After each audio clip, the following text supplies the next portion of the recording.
kick it off, we have a special guest host. You may recognize him, but he is the host of The Tonight Show with Jimmy Fallon. If you guessed it's Jimmy Fallon, then you're already way ahead of this tour thing. So here he comes, Jimmy Fallon. Oh, hey there. You made it. Welcome to the Universal Studio Tour. I'm Jimmy Fallon. I'll be making sure that you get through this experience in one piece. You've got the very best guide, Kip. and the greatest driver, Mike. They're the best. I love them. Even though Kip. owes me $5. I know you got With me while I read to you from the world-famous Universal Studios safety rules. This is going to be great. Chapter 1. First, prepared. Our tour today features loud noises, sudden tram movements, there's fire effects, there's water effects. You're going to want to have your cameras out for some great pictures. Just keep a good eye on them and watch out they don't get wet. Finally, for your safety and the safety of those around you, please do not use selfie sticks while you are on board. And finally, the last thing it says here is just be kind to each other back there, and we're all going to get out of this thing all right. You are currently making your way down the Universal timeline as we head away from the theme park into Universal City proper. This whole thing was started in 1915. Carl Laemmle was the founder.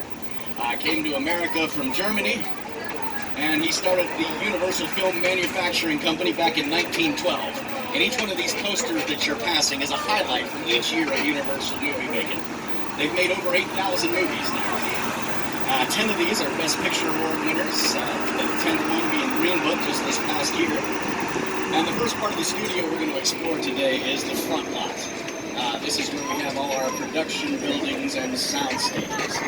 And the first sound stage Real that Squad we're going to see on our 51 tour today is the oldest and the largest sound. Up on the left-hand side here in just a moment. But as we make our way down here to it, I'm just going to show you a little example about some of the things that have been filmed inside of this building that you're about to see on your left-hand side. Dracula's castle was in there. Scarface is mentioned. Doc Brown up on the clock tower. And the Welcome Center from Jurassic Park. All of that was inside of Soundstage 12 over here on your left-hand side. Big enough to accommodate some of the most epic sets in Universal history. And on your screen now, you get a good look at the inside of it. It's currently home to NBC's singing competition, The Voice. They're about to begin filming their battle rounds, part of their 17th season. The big elephant's door's open, but it looks like there's a bunch of curtains in the way. Can't really get a great look inside of there today. But again, up on the screen is a good look at what these sound stages look like when they're empty. From the outside and when they're empty, they just kind of look like big airplane hangars.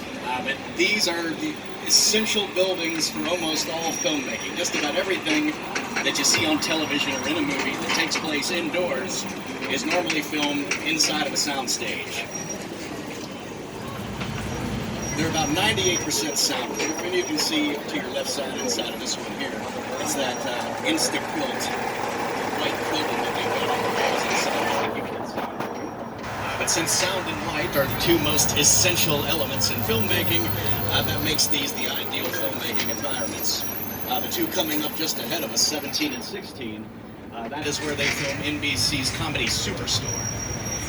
And if you're not familiar with Superstore, let's see, I think I've got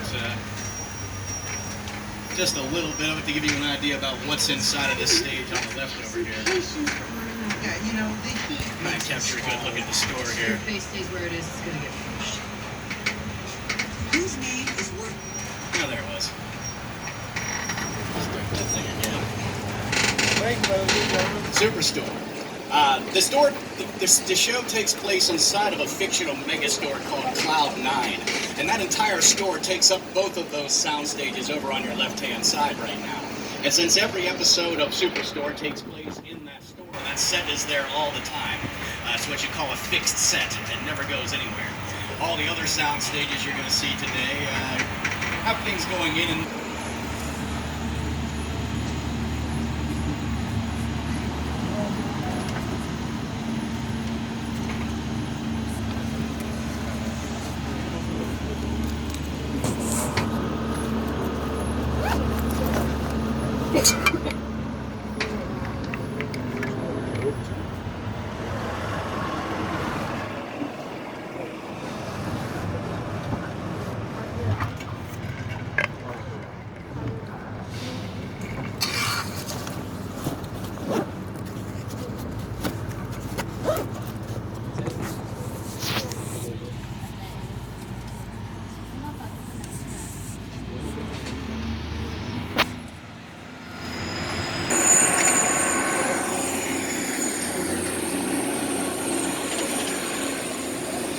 New York Street.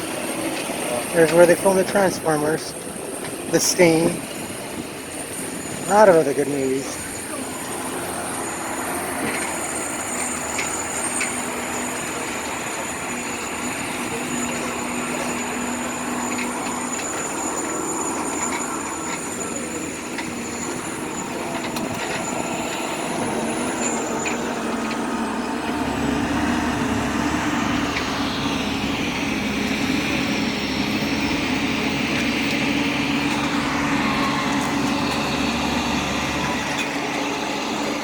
There's the famous collapsing bridge, defunct.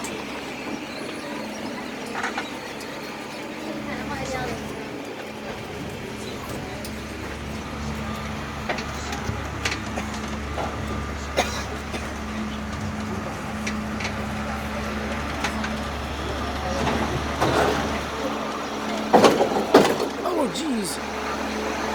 Oh, this is exciting.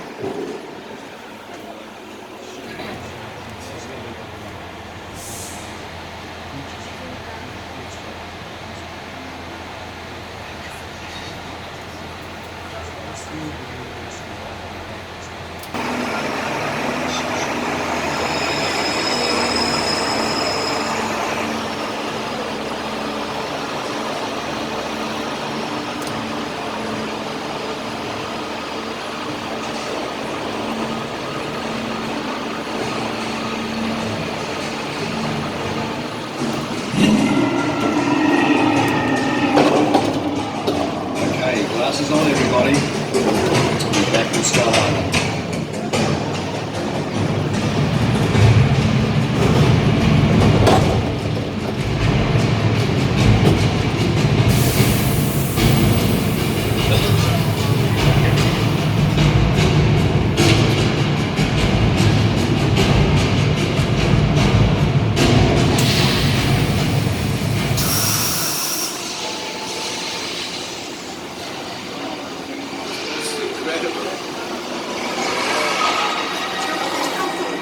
Oh man, the turn!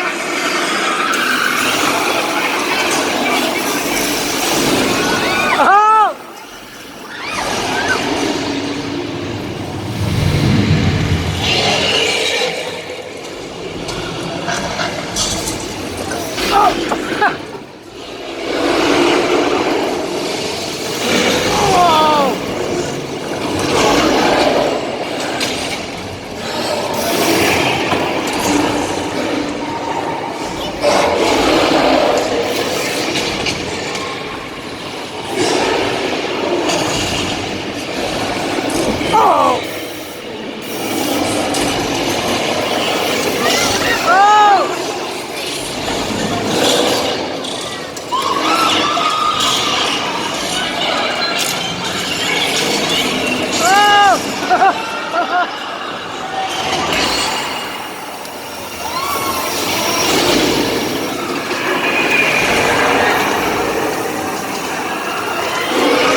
There's a big screen. Look at this.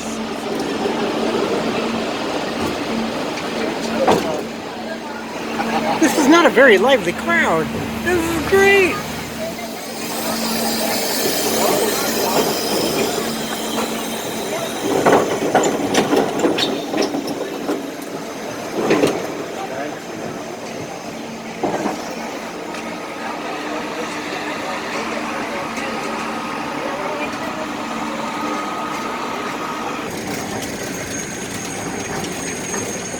Looks like they're filming down on New York Street. Normally we can go through there, but not today.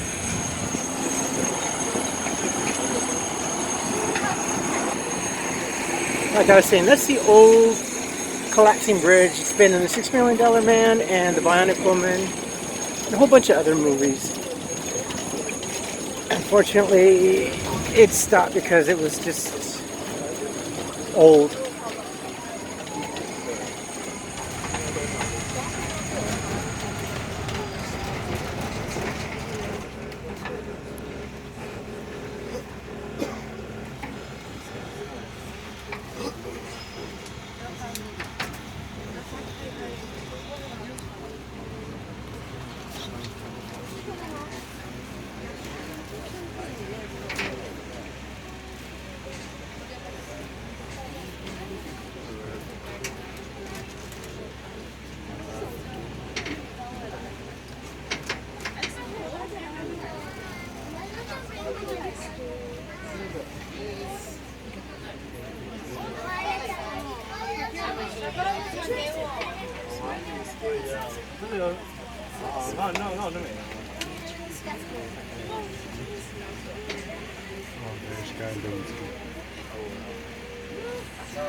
All right, we've reached the end of the quiet zone. Fine work, everyone. That was really so quiet. It was beautiful. And here we are inside of our Jurassic Park area here. You're surrounded right now by set pieces from the first 3 Jurassic Park films. Oh. And a chance for a friendly dinosaur meet and greet for all of you in just a moment. Are we off on a hot day? Friendly dinosaurs. And animatronic. Huh? And the first Jurassic Park movie was a mix of animatronics and computer-generated dinosaurs. Oh! 1992, that's when the movie came out, and that was the first time the technology was really good enough to put a realistic-looking dinosaur into a major motion picture.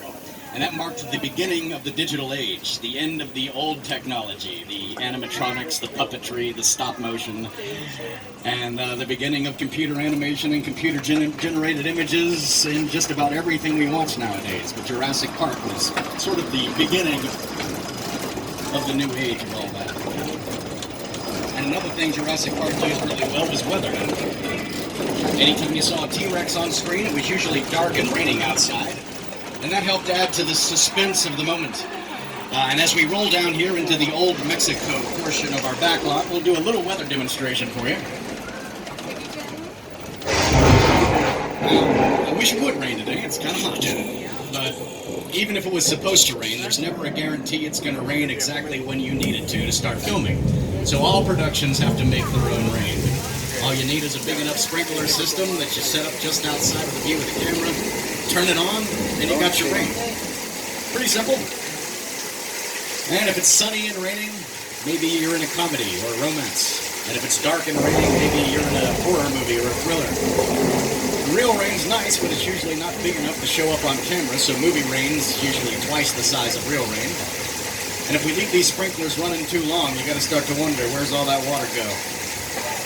And I think you're about to find out.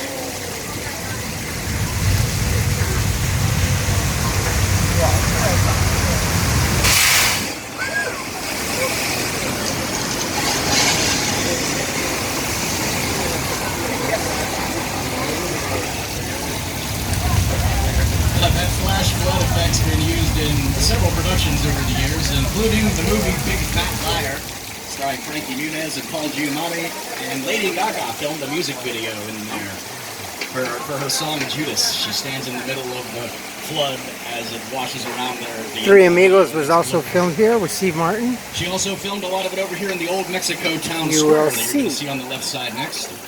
And many other productions have used this area as well over the years.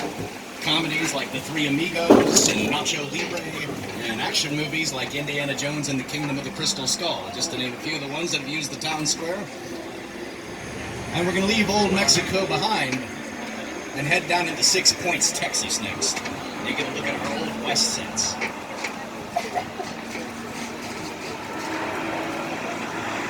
Now, 6 Points, Texas got its name because it used to be 6 Old West streets that met together right here in the center of town. And each one of those streets was its own old Western city. So in the silent film days, they could be filming 6 Westerns at the same time on each one of the streets out here when sound didn't matter.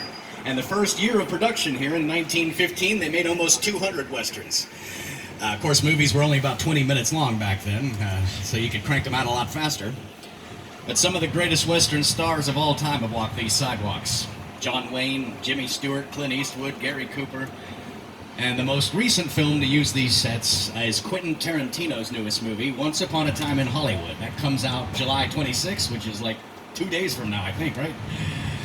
And if you go see that, you will see some of these old Western storefronts used in that movie. Specifically, the Opera House back there, I believe, is featured in it quite a bit, from what I've seen in the previews so far.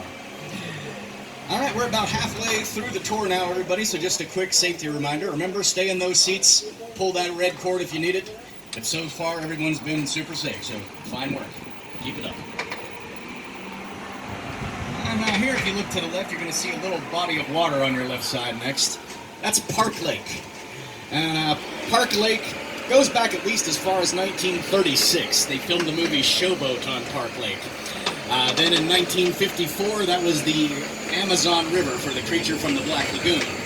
Then in the 1960s, it was the Pacific Ocean for the television show McHale's Navy.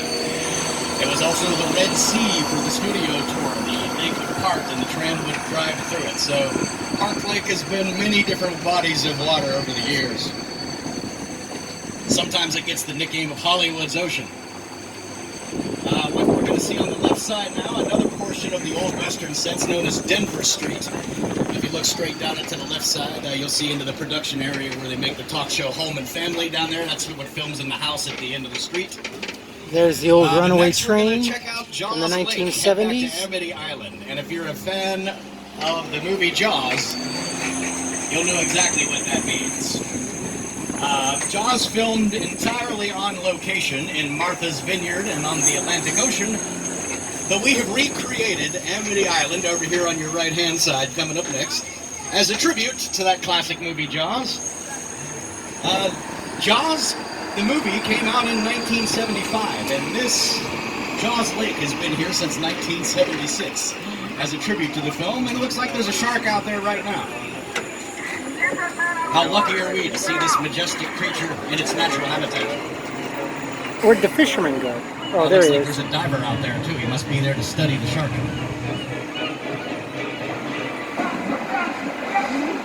Huh. All right. I'm sure he's fine. Remember, sharks are only dangerous if you get in their mouths. But just to be safe, let's pull ahead and hide behind these red gasoline barrels. That looks like the safest place for us. Hide here until the shark goes away. Oh, he's taking the bucket there.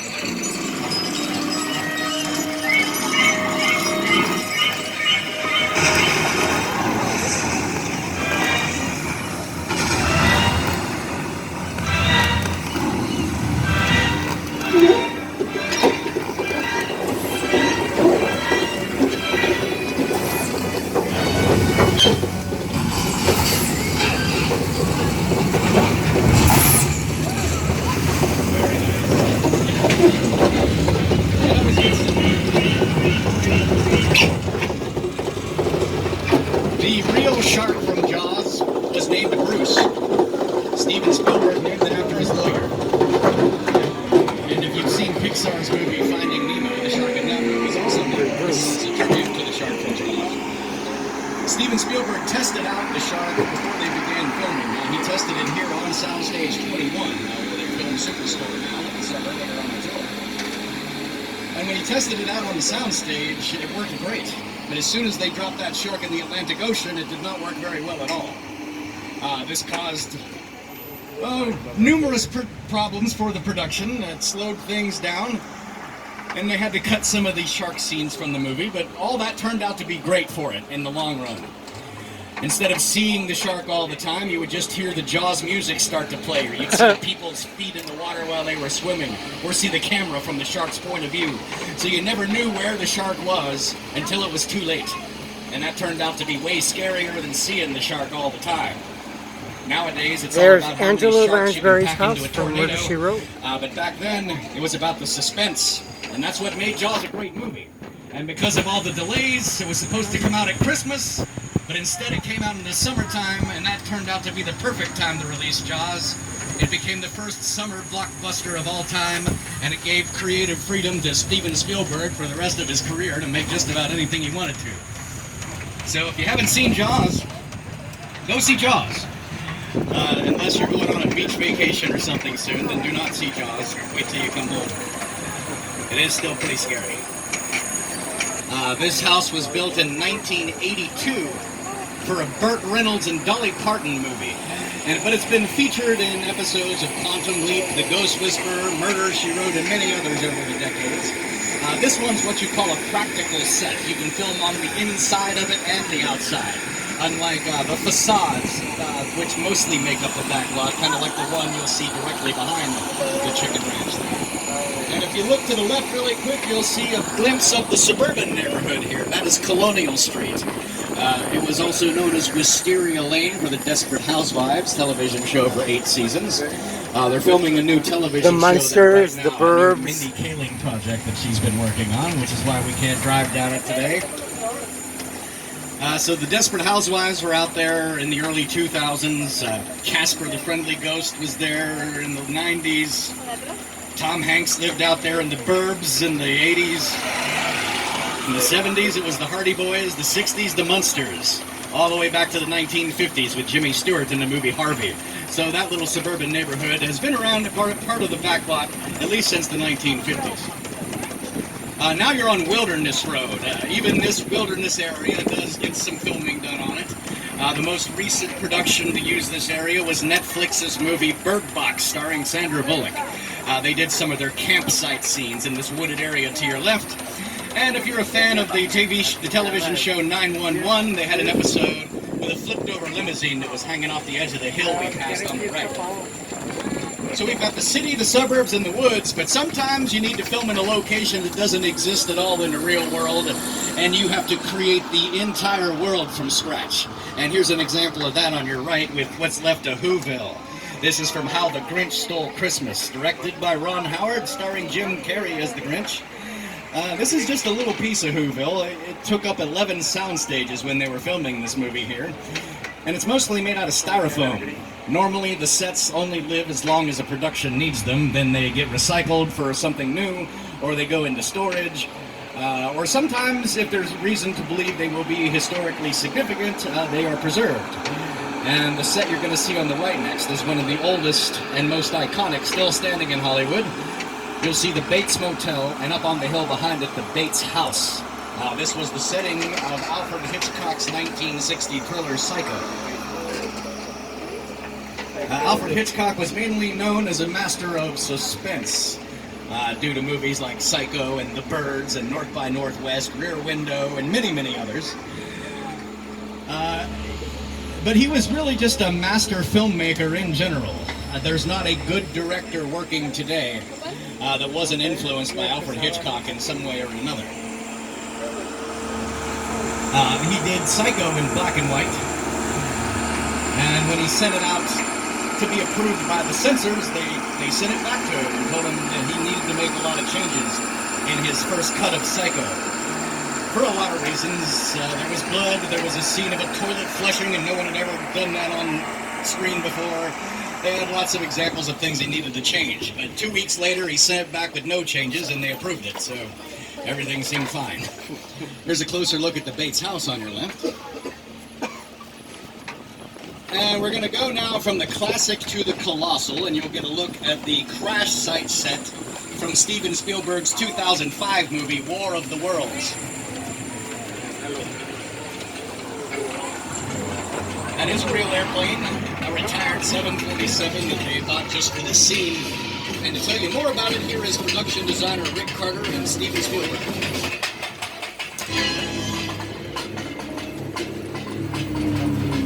The airplane crash site set is a perfect example of a set that is all designed around a vision that Steven had. Again, to sit down to talk about the War of the Worlds, I thought, what if the 747 goes down right in a big neighborhood? Because it's just something you don't see. You're doing good. You're doing good. Keep your eyes on me. That's it. Now, listen, I want you to close your eyes, okay? Get them closed.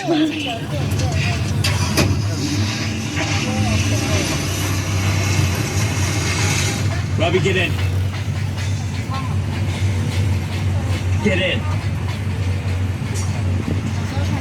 So it's the director's job to decide how to tell the story visually, and then it's up to a production designer to figure out how to turn the director's vision into a real place, like you saw back there. Now, if you look to the left through the trees here, you see a nice little waterfall over there. I don't have any stories about it. It's just nice to look at. Well, I guess there are some stories that waterfall used to feed into a big lake over here on the right-hand side of the road called Falls Lake. Productions still use Falls Lake that we'll see in just a moment, but that whole area used to be a big lake over there, and the waterfall was kind of the source of the whole lake on the right. You're going to see a little log cabin over here in the woods next. And they've been working really hard on this cabin lately. They're prepping it for a new production that's about to begin filming here.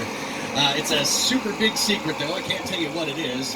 For your own good, of course, so we can all be surprised by these things when they come out. But it is going to be something really cool.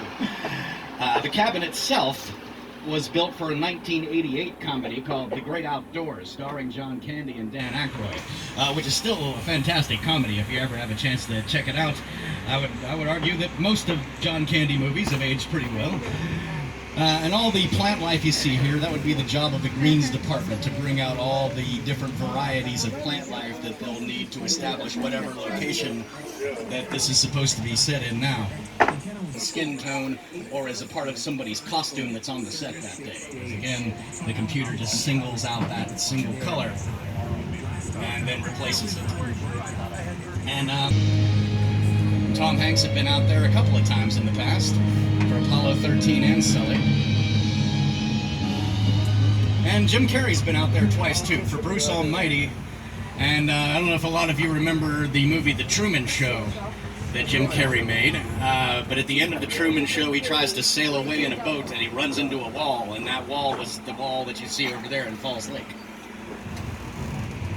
And lastly on this clip, I think, so Oh Brother We're Out Now the Flood in that movie also used Falls Lake, projecting that cow on the wall over there.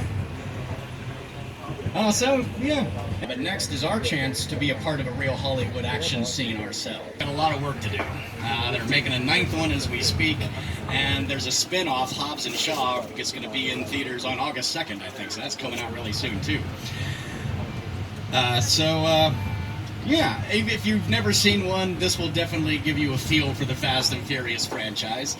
They're just meant to be big, fun action movies with cars basically acting as superheroes doing things. From international criminal Owen Shaw. And we have to lay low here in Sullivan's garage until the heat blows over. This is the secret hideout of Dominic Toretto and his crew of the Fast and Furious. This used to be the old spinning ice cave. Get ready for a close-up.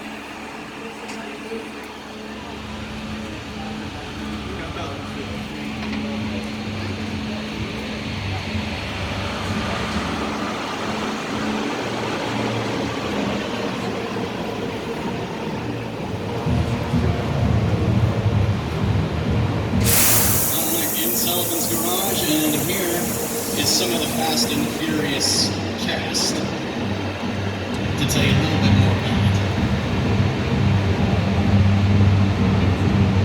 My name is Roman Pierce. Pleased to meet you. My buddy Hobbs asked us to stash you from Shaw for a while, so we brought you in our secret spot. We're having a few friends over. It's a little messy, but it's all good. The more the merrier. Especially you right there in that 3rd row, like I was saying. So look, see over there? It's Hobbs' urban assault vehicle. Best truck the U.S. government can buy. But that work of art back over there was made by my man Tej. Think of it as like a Mona Lisa on wheels.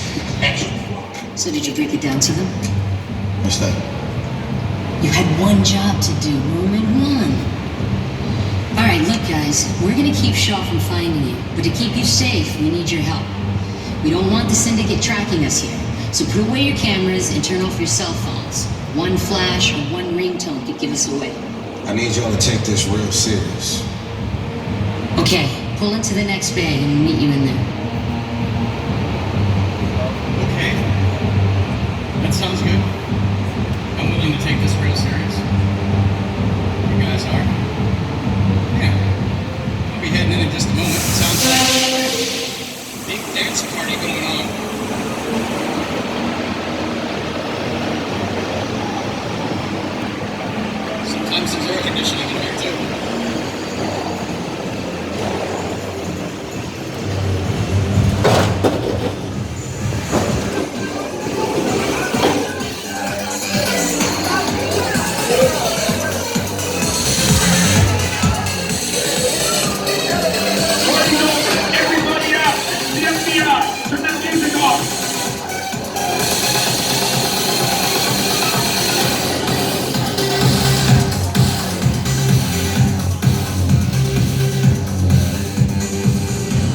This is what we doing. This is the race day after party. And where the other? Roman Pierce, FBI, don't move. Bill? That's right, party's over. You know how long I took to iron this shirt, man? I'm not. You're under arrest right now. Ladies, just back up a little bit. I got you. It's lightweight. First of all, I don't work for you. Oh, really? Well, tell me, Roman, who do you work for? We don't work for nobody. I suggest you clear out of here, otherwise we can't guarantee your safety. Guarantee my safety? I'm the one holding the gun. Yeah, but mine's a whole lot bigger than yours. Escort this novice out. Let's go, Cookie Puss. Got an ugly suit on, man. It's cheap. Somebody out there really pissed off Shaw. It's gonna get ugly fast. Yeah, don't worry.